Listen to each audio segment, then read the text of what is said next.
Salam sejahtera Malaysia, terima kasih kerana menonton video-video dalam channel ini. Sebelum kita mula, jangan lupa untuk tekan tombol subscribe, share, like dan komen. Let's go! Salam sejahtera dan salam perpaduan kepada seluruh rakyat Malaysia. Berita seterusnya, dakwaan hina Sultan Selangor, polis buka kertas siasatan ke atas Sanusi.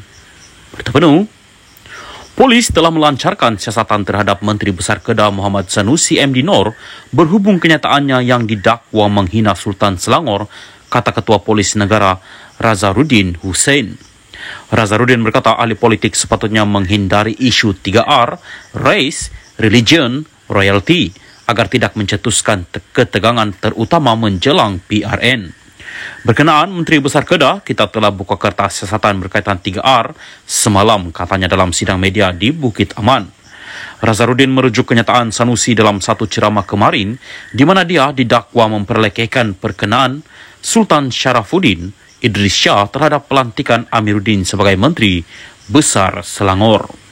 Dalam satu rakaman video yang tular di media sosial, Sanusi dilihat membandingkan Sultan Kedah dan Sultan Selangor. Bukan komen-komen leke, Sultan setara itu hang pabayang dan tengok Menteri Besar. Merujuk dirinya, Sultan hebat macam itu tak akan pilih Menteri Besar kokia macam Amiruddin. Inch pun tak berapa cukup, katanya. Razarudin berkata kes Sanusi disiasat oleh pasukan petugas khas yang mengendalikan kes 3R. Dalam pada itu, dia berkata polis mendapati insiden membabitkan 3R semakin meningkat menjelang PRN. Katanya, ia berbahaya terutama apabila disentuh oleh pemimpin yang berpengaruh. Jadi, lagi bagus kita jangan bercakap isu 3R ini, terutama hampir dengan PRN. Contohnya, kalau yang bercakap itu ketua macam saya mengapi-apikan orang. Pengikut saya akan lebih semangat untuk mungkin boleh menyebabkan hal tidak selamat di mana-mana semasa PRN nanti. Itu bahaya perkara-perkara 3R ini bila disentuh, katanya lagi. Berkenaan kes 3R, Razarudin berkata polis telah membuka 61 kertas siasatan sejak 27 Mac lalu. Ia termasuk kes melibatkan individu berprofil tinggi seperti Presiden PAS Abdul Hadi Awang, pengurusi DAP Lim Guang Eng dan bekas Perdana Menteri Dr. Mahathir Mohamad. Dia berkata polis mendapati ada ucapan yang disiasat memang mengandungi unsur yang melanggar undang-undang. Sebahagian kertas siasatan telah diserahkan kepada pejabat peguam negara, katanya lagi. Salam sejahtera dan salam perpaduan kepada seluruh rakyat Malaysia. Berita panas malam ini bertajuk, pilih Mahathir, kesilapan Hussein On paling besar.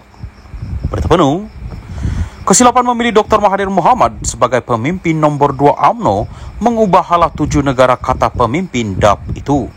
Serangan terbaru Dr. Mahathir Mohamad mendorong Lim Kit Siang mengenang kembali pengakuan bekas Presiden UMNO dan Perdana Menteri Hussein On mengenai kesilapan terbesarnya dalam hidup. Kesilapan penilaian ini yang mengubah hala 7 negara, menurut veteran DAP itu, telah meletakkan Dr. Mahathir di landasan kekuasaan. Perdana Menteri Malaysia yang ketiga, Tun Hussein On, memberitahu saya selepas persaraannya pada tahun 80-an yang kesilapan terbesar dalam hidupnya adalah menjadikan Mahathir sebagai timbalan Presiden UMNO pada tahun 1976 yang telah membolehkan Mahathir menjadi Perdana Menteri sebanyak 2 kali selama hampir suku abad, katanya. Lim berkata ini membolehkan Mahathir menjadi Perdana Menteri sebanyak 2 kali dari 1981 hingga 2003 dan 2018 hingga 2022. Namun, perlu diingatkan Mahathir menjadi Perdana Menteri kali kedua kerana sokongan PH. Sementara itu, Lim berkata Hussein pada ketika itu silap memilih Mahathir berbanding Ghaffar Baba, Tengku Razalik dan Ghazali Syafi'i selepas tempoh ketidaktentuan selama 6 minggu. Lim membangkitkan hal ini apabila Mahathir mendakwa mempromosikan Malaysia yang majmuk, melanggar perlembagaan persekutuan dan memomokkan DAP sebagai ancaman terhadap negara Melayu dan Islam.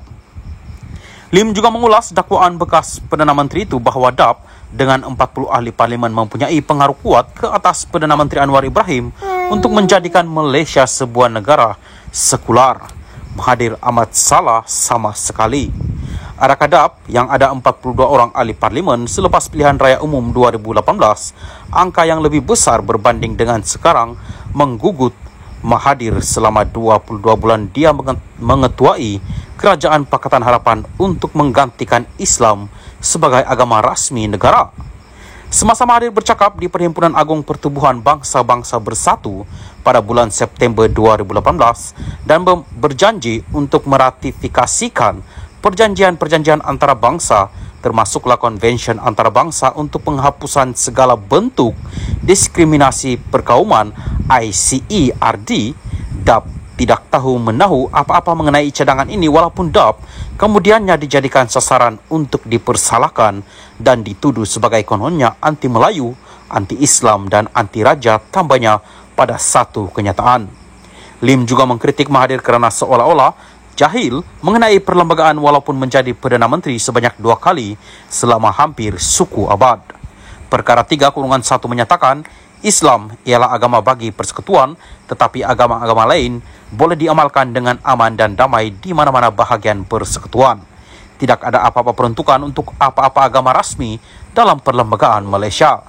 Tetapi persefahaman dan toleransi golongan bukan Islam di Malaysia terhadap Islam di Malaysia adalah dalam bentuk di mana semua rakyat Malaysia, sama ada Buddha, Hindu, Kristian, Sikh atau Tao, tidak mempunyai bantahan untuk Islam menjadi agama rasmi di Malaysia.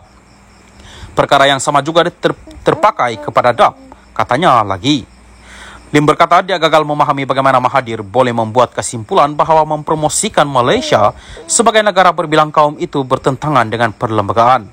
Adakah Mahathir mengatakan yang wawasan 2020 dan 9 cabaran strategiknya juga bertentangan dengan perlembagaan? 3 Perdana Menteri terawal negara, Tengku Abdul Rahman, Razak Hussain dan Hussein On berpegang dengan idea negara majmuk. Boleh lihat kepada perkara 43-2, perlembagaan yang tidak meletakkan identiti kaum untuk siapa yang boleh menjadi Perdana Menteri, sebaliknya mengatakan Perdana Menteri perlulah mempunyai sokongan majoriti ahli-ahli parlimen yang diundi rakyat jelasnya. Lim berkata walaupun tiada permusuhan antara kaum dan agama di Malaysia, ada pihak yang mahu mewujudkan perpecahan dengan pembohongan, kepalsuan, berita palsu dan ucapan kebencian dalam 6 pilihan raya negeri yang akan datang. Menjadi satu tragedi apabila dalam kalangan pihak ini